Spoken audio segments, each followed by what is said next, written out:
Éduquer une femme, c'est éduquer une nation, parce que la femme, elle est dans la responsabilité de beaucoup de choses dans la vie des enfants, dans la vie de son mari, dans la vie de la société aussi. Aujourd'hui, nous voyons des femmes entrepreneurs, des femmes travailleuses, des femmes qui se donnent aussi dans l'œuvre de Dieu. Alors particulièrement, mesdames et messieurs, dans ce nouveau numéro de l'émission Édifie-moi, nous recevons pour vous aujourd'hui deux femmes. C'est la raison même principale.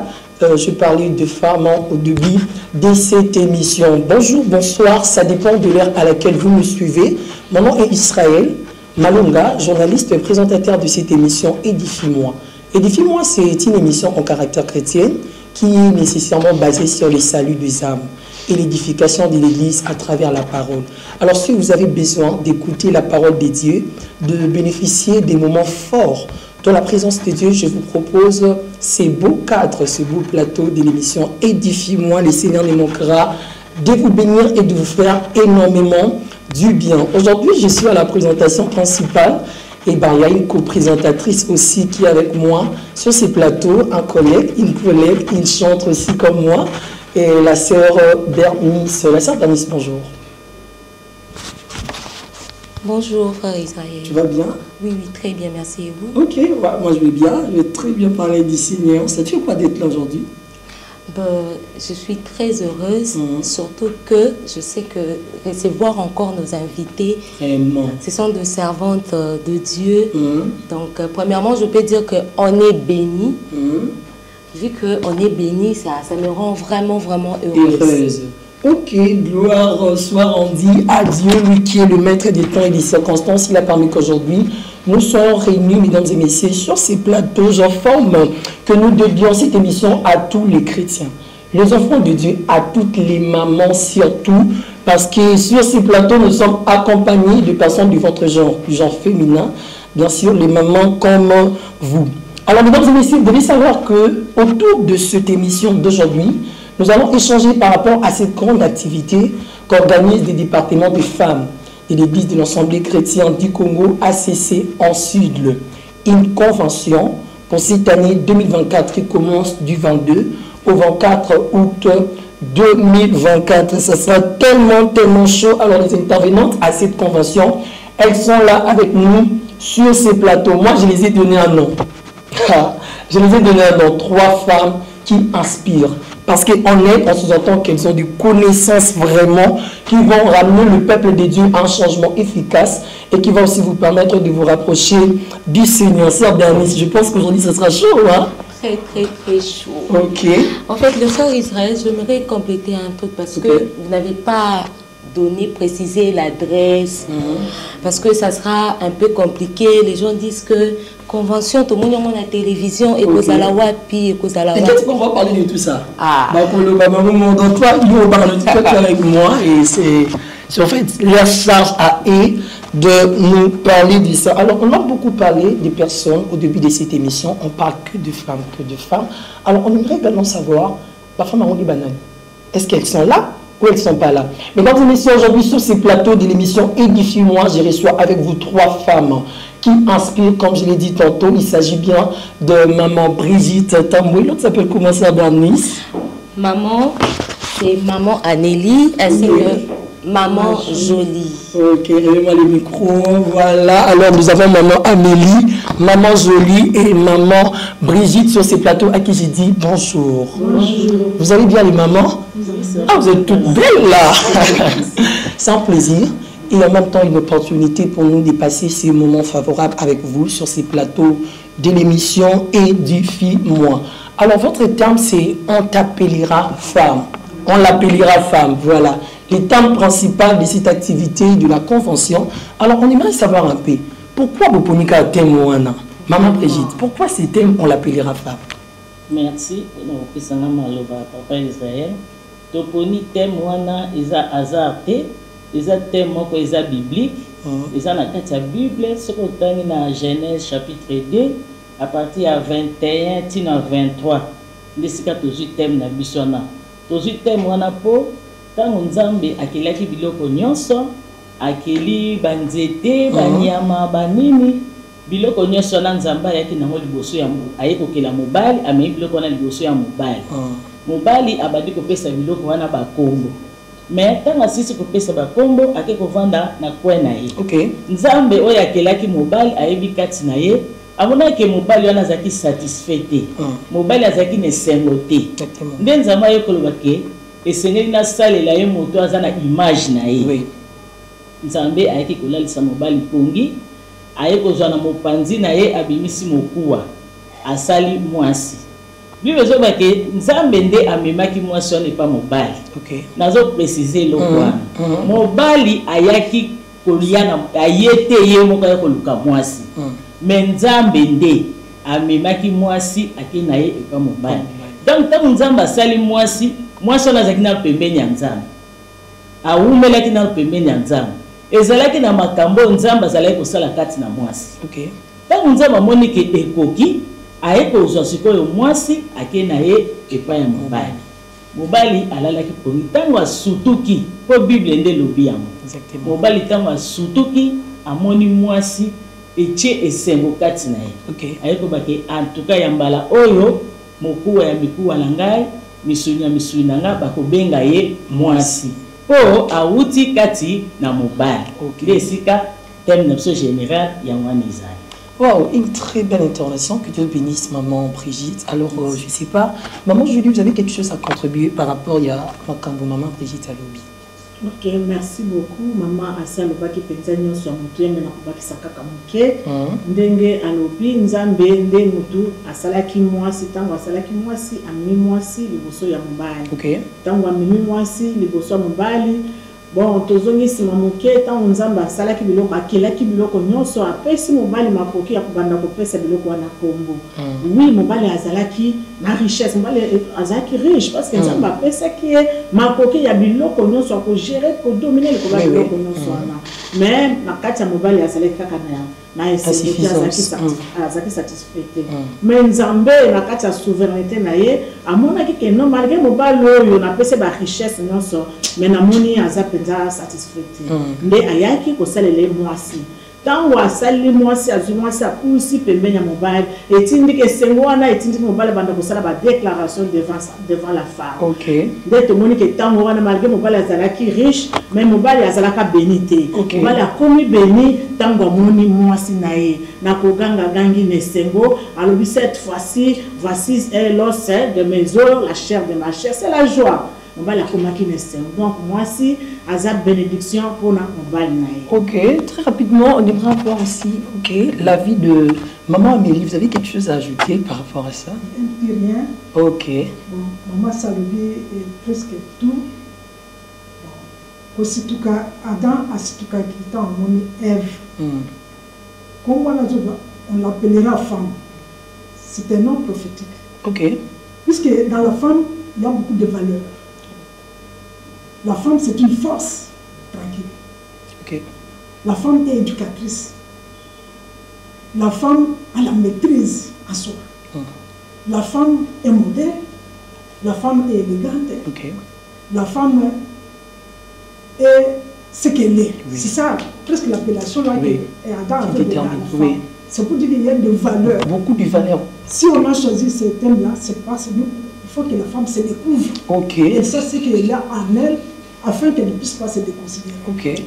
La femme, c'est plus compliqué. Il y a beaucoup de choses qui ont été, mesdames et messieurs, exploitées à travers l'intervention de nos différentes invités sur ces plateaux. Les femmes, bien sûr, elles ont donné beaucoup de révélations sur la femme, mais elles ne sont pas entrées en profondeur parce que vous devez participer à cette convention du 22 au 24 août 2024 qui aura lieu à l'enceinte de l'église de l'Assemblée chrétienne du Congo, ACC en sigle. Mais on ne pouvait pas aller plus loin comme ça sans que nos invités s'y présentent. Parce que vous voyez, Kakaba femme, on ne sait pas. C'est quoi votre rôle dans le département des femmes? Maman Brigitte. Merci. Nous sommes maman conseillère, quand on a comité à ma maman. Dans la modération, nous avons ma maman, nous avons thérapie ma maman. Ok. Et maman Jolie? Ok, merci. Ngabé, maman conseillère, maman, la modéraka, et la ok. Et maman Amélie? Merci beaucoup. Donc, le rôle dans le département de maman, dans la modération. Gloire à Dieu, vous êtes vraiment des femmes modèles. Alors, je vais léguer la charge de la sœur Bernice. Elle a aussi une question à vous poser. Vraiment, merci beaucoup le frère Israël. Maman, tu es qui bolobi. Donc moi, je peux dire, n'avions au bolobi, on a attiré que la femme a être semblable. En fait, deuxièmement, je peux dire que selon thème Oyo Bolobi, on l'appellera femme. Je pense que vous en avez vraiment. Mais, personnellement, n'a besoin de le jour en haut.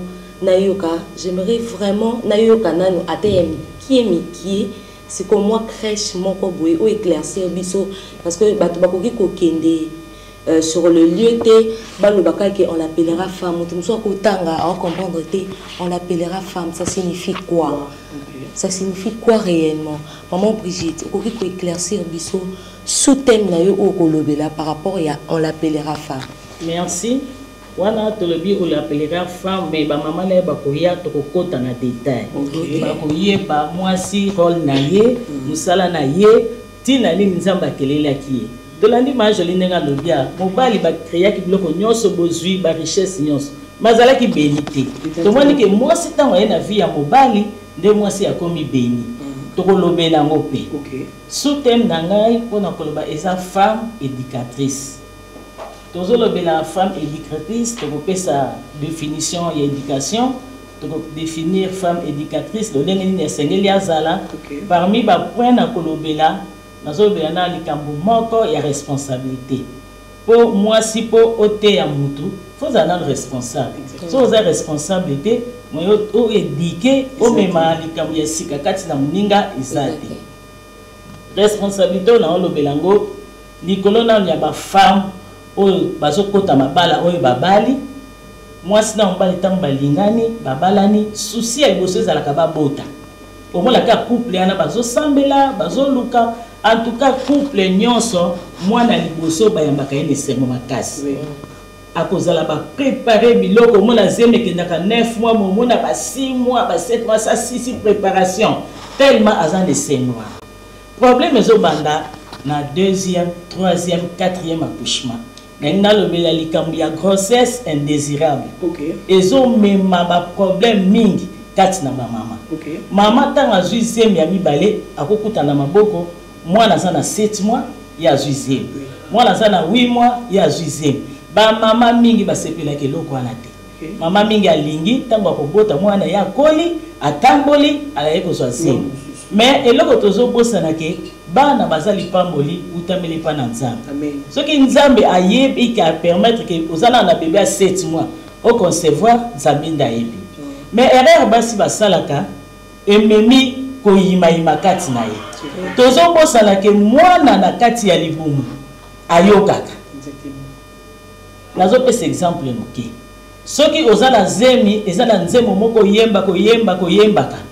Soki mwana botami abandi ko tungisa bandi ko lela soko yebi nzembo la mwana na osekani ayoka ki anga partir à libumu maloba o tozo bimisa na grossesse indésirable na ezo ko affecter mbala moko mwana libumu autant ici déjà ya lipamboli o nzamba pesio o sepe na grossesse wana te obandi ko imaima obandi ko soinisa papa obandi ko donc il na kati ya ndako ambiance ya bien ezo likalisulte.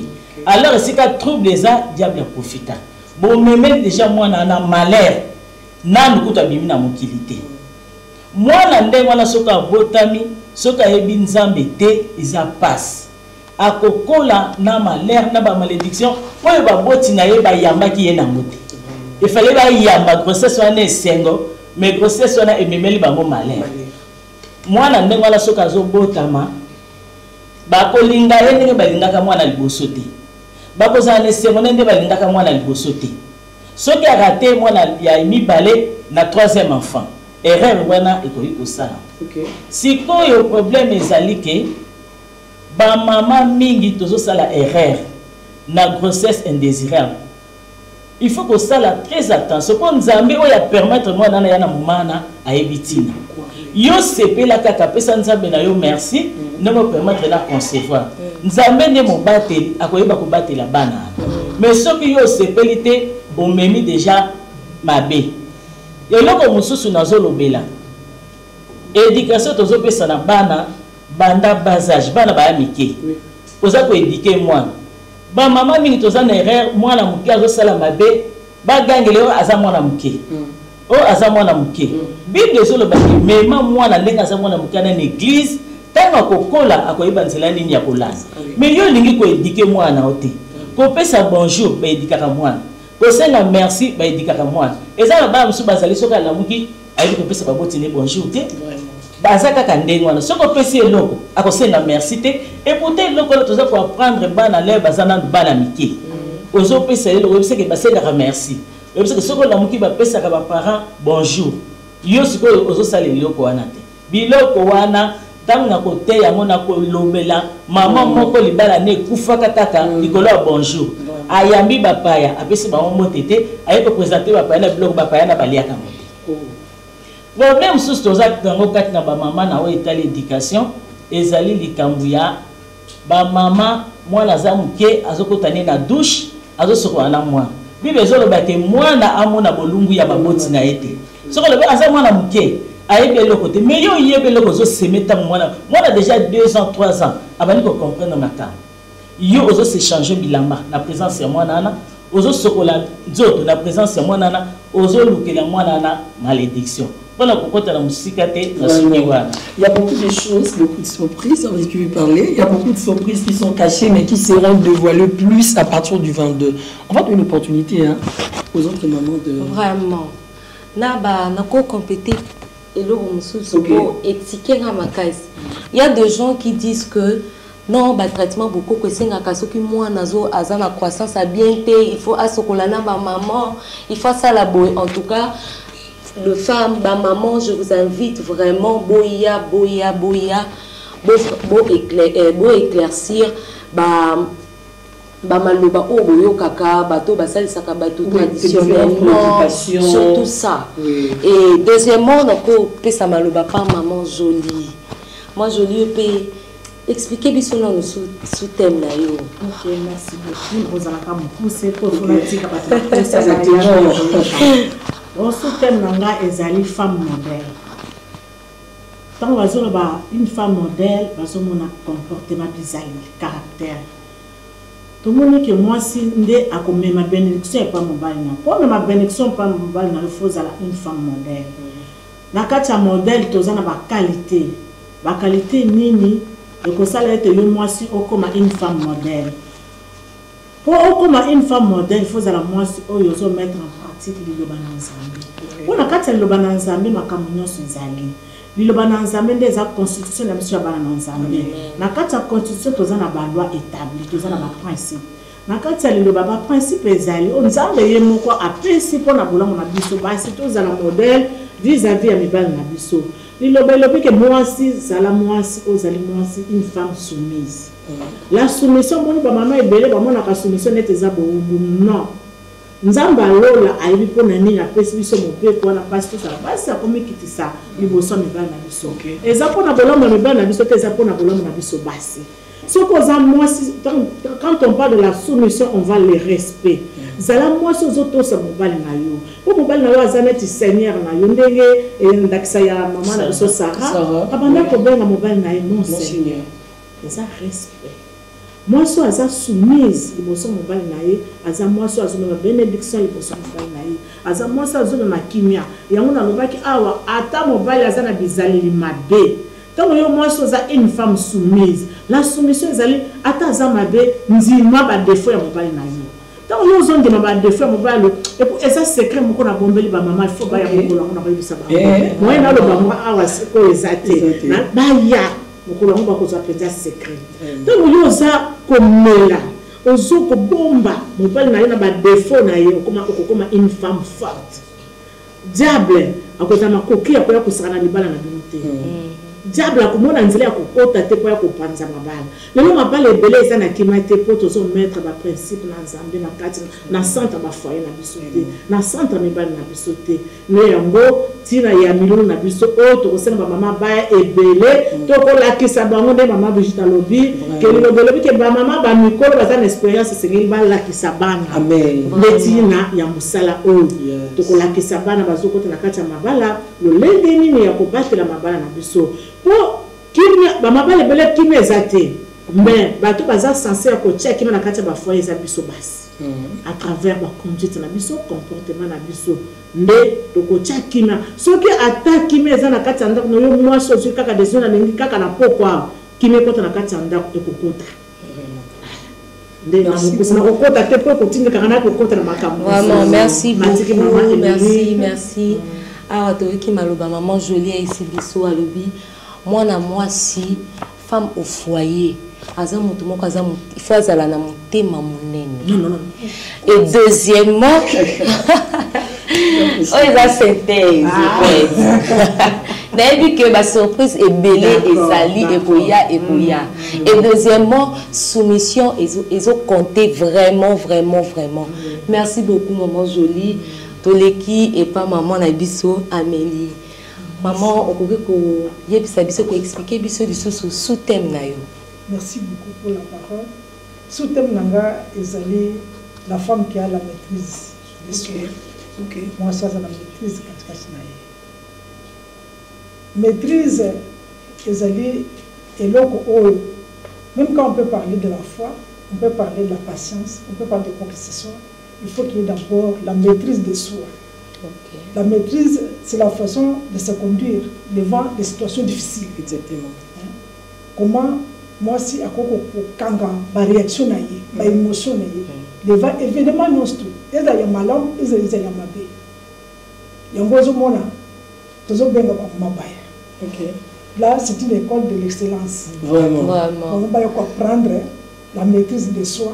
On va apprendre, on l'appellera femme. Pour la maîtrise de soi. Moi, ça, maîtrise de soi, moi, ça, bien maman, moi, je dois le voir qui, moi, ça fait une carte de manazambé. Nous avons la parole de Dieu, nous avons consulté la parole de Dieu devant toute situation avant de réagir. Et jamais le manazambé et que dévier ou tourner la mabé. Le manazambé, situation, ils ont malam, ils ont mabé, zambé, dans le principe naïe, dans le bas naïe, à quoi ramener mon nazambé, ils ont malam. Amen. Merci beaucoup, maman Amélie. Le frère Israël, est-ce que vous avez quelque chose à rajouter par rapport à Maloba ou Eloba Mi Awa? Bon, certainement, moi, je n'ai pas beaucoup de choses à rajouter déjà, mais en tout cas, je suis très sidérée, très étonnée. Mais quelle connaissance! Si on peut dire ça sur un plateau, je m'imagine la chair et cause à la nini. Que Dieu vous bénisse, nos mamans, vous êtes certainement une bénédiction pour nous. Nous poursuivons, mesdames et messieurs, sur ces plateaux de l'émission Édifie-moi, dans ce nouveau numéro où nous recevons les 3 femmes qui inspirent maman Brigitte Tamboué, maman Jolie et maman Émile, qui sont avec nous sur ces plateaux, dans ces merveilleux thèmes qu'ils vont partager le long de cette convention. On l'appellera femme. Je pense que ma femme Bazola Nabi soit les femmes de l'ACC, les chantres, je vois les adorateurs, je vois les femmes prédicatrices, tout le monde a modératrice, Bazola Nabi en tout cas, vous avez l'intérêt de venir participer à cette convention du Sénat démocrate, de vous faire du bien. Aujourd'hui, la charge et la tâche de l'émission est vraiment donnée à la sœur Bernice, vu que c'est une femme. Alors, elle va nous conduire encore dans le profondeur. Oui, le frère Israël, merci. Maman, toyoki bolobi. Nga kokite côté les mana. Na bengisi bango. Et aux ala injuste. Et pourtant, bino le concerné bozawana. Vraiment. Beaucoup qui connaissent ce message nini, beaucoup qui connaissent ça na bateau bazolanda. Pour motiver bango, baya lisusu le jour yango. Maman Brigitte. Merci. Nakoyebisa ba mama boy biso toza spécialité. Biso pe babengaka biso toyaka toyoki nzambe na mawana ye asali ngolu lelo biso pe tokomi ko benga bino. Neti makambu mingi ngai na yebi yango na réunion ba mama. Lelo soki nga na vani na komi na 34 ans na mariage nanga. Eza pona liloba oyo ba mama comité directeur bazote ya biso. Soki ozali mwasi ya mayele okopusana. Atoza na trouble na ndako na yo. ata mobali yango balobi aza sergent major aza colonel akokaka te bato babangaka ye me na kapasité oyo nzambe atie kati na yo okolonga mobali na yo yango mama yaka ndenge biso mpe toyaka yo mpe yaka okoyoka na oyo nyonso tokoloba na kanisa ata likambo moko ekochange vie na yo. Amen. Maman Jolie tokoyoka yo mpe.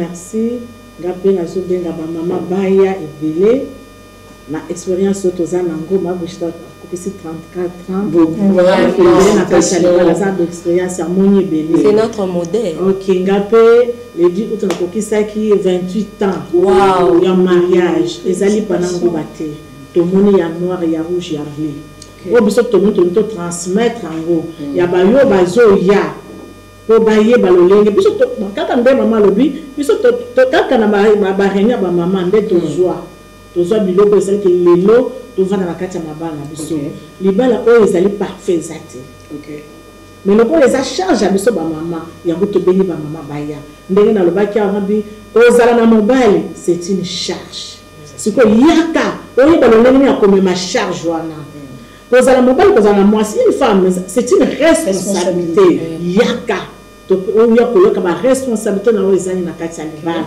po tonga libala na yo na kati na Yesu yaka mama na bengi yo yaka oyo kozwa ba secret yaka kozwa mabombami po ete kina ekota na kati ya libala na yo. Merci beaucoup maman Jolie. Pour les cas n'est pas maman na biso Amélie. Merci un beaucoup. message. Merci beaucoup. Ngana zo benga ba mama baya koka oyo nzambe abukisi biso nyonso. Amen. Moi je suis veuve. J'ai perdu mon mari. On a fait 40 ans de mariage. Et mon mari est décédé il y a de cela 6 ans. Avant Koufa, kolangisa ndenge tozaki bilenge na ndenge tokomaki bana kolewanga mama nganga nganga wana nazwaki epai na Yesu naloba na nzambe na bamama baza koteya biso koencadre biso balongola biso na le mois mama mo français tokita par rapport à l'Évangile. Donc, on te disait 40 ans de mariage. Et on s'est dit bye à la mort de Dieu. Je suis resté dans l'œuvre du Seigneur. Maman baya, à la veuve, à la jeune fille, à la fiancée, à la mariée, tout va aller bien.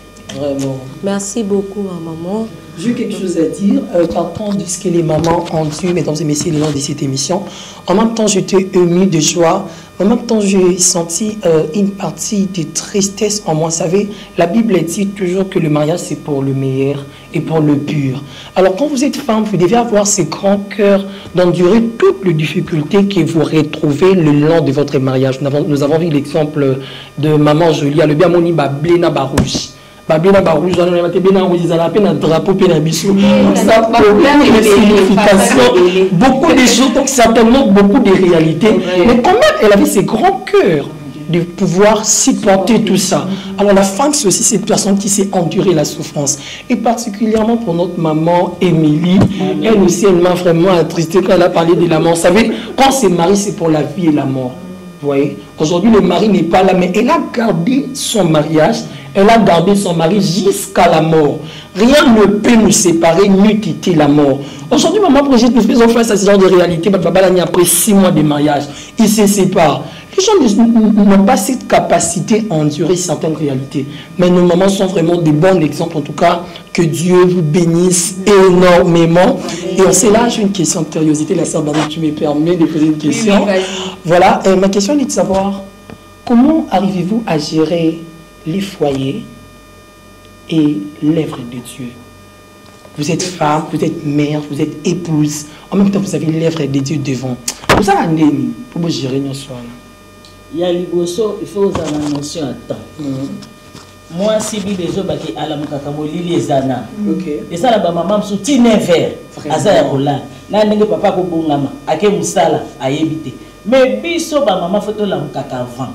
Tant nga nazo la mukaso nzama bateli nga na lamuki, naza na programme nanga bien précis. Exactement. Nayebi ke na ngonga boy nazo sala musala ndako na ngonga boy na okipe papa na ngonga boy. Problème est ça kaka ya précision ya temps. OK. Faut avoir la précision ya temps et loko yo lingi ko sela. Nga na kama baba mususu yo ka o na yaki église te na salaki ko lamba. Mama ko lamba banda tongo tipi ya to banda 17h.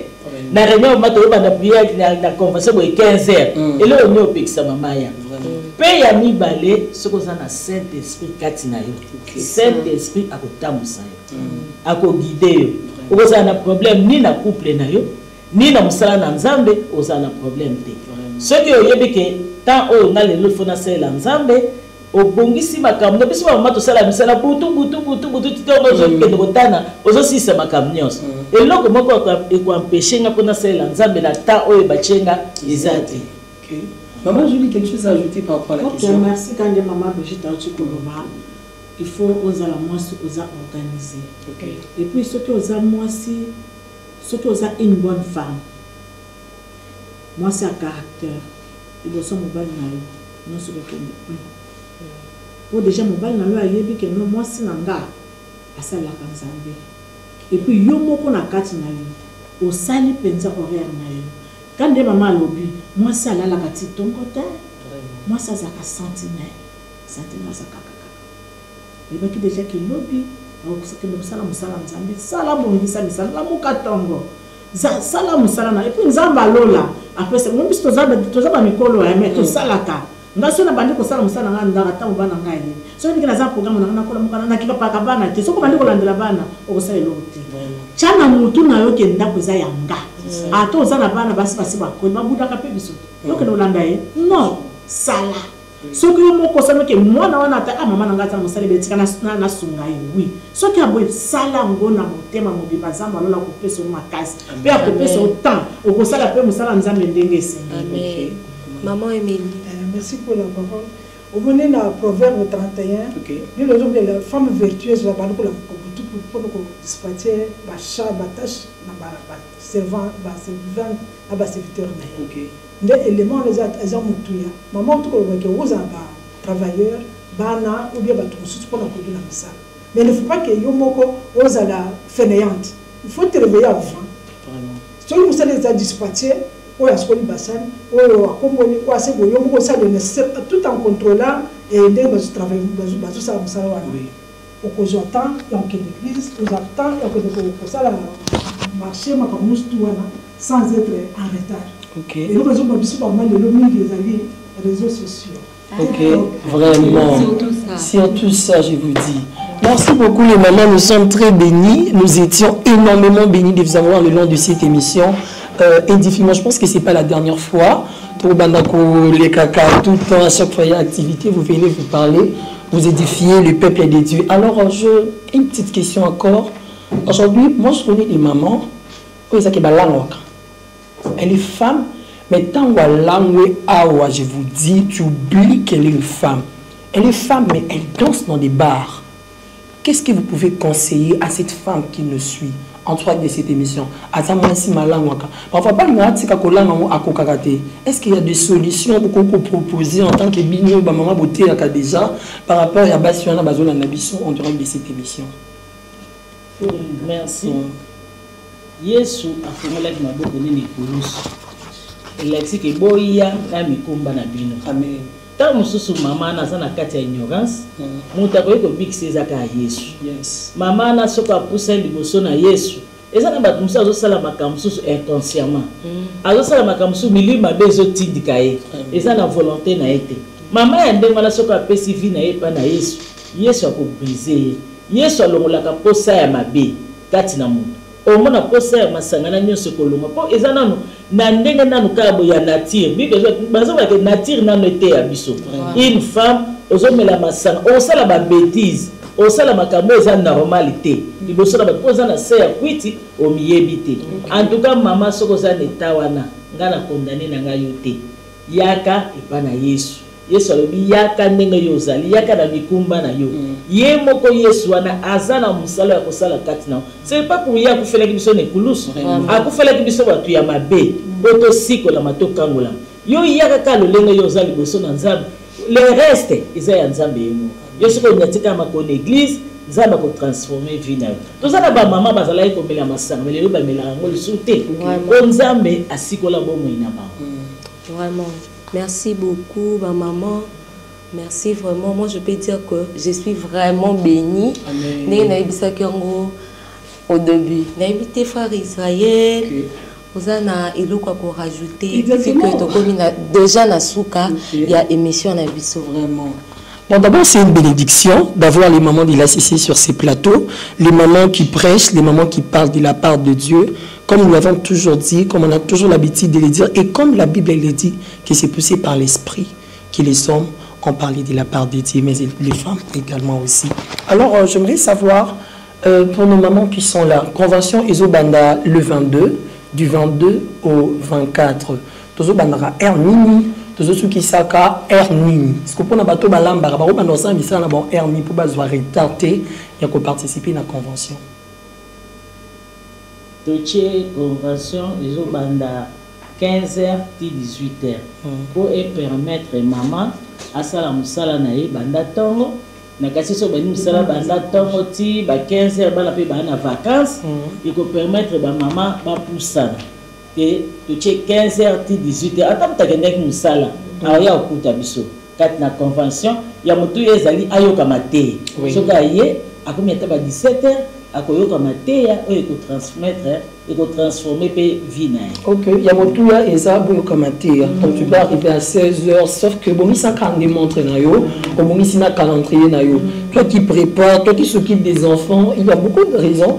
Il y a des mamans qui disent que non la dans classe na zonga en tout cas fait un effort et puis je pense qu'il est vendu en classe des maisons il a non classe des maisons donc il n'y a pas de raison pour les enfants. En tout cas, venez dans ce moment, dans cette convention qu'organise des mamans de l'ACC les Seigneurs, à cause de la bino, beaucoup, énormément du bien. Maman Brigitte, maman Émilie et maman Jolie, nous sommes vraiment bénis. J'ai même envie de nous sommes bénis sur ces plateaux. Moi et notre co-présentatrice, la sœur Bernice, nous sommes énormément bénis. N'est-ce pas, sœur Bernice? Vraiment. Nous sommes bénis de vous avoir sur ces plateaux de l'émission Édifie-moi en direct de cette émission. Je ne sais pas si la sœur Bernice a quelque chose à ajouter. En fait, moi, c'est que je peux rajouter ça par rapport à adresse. OK. Parce qu'au début, j'avais dit que le frère Israël appelé ça qui biso adresse té. Toza na Delvo Ngaliema. Donc Binza Ngaliema. Bato bele baye bakate. Soko komi kaka na wenze ya Delvo.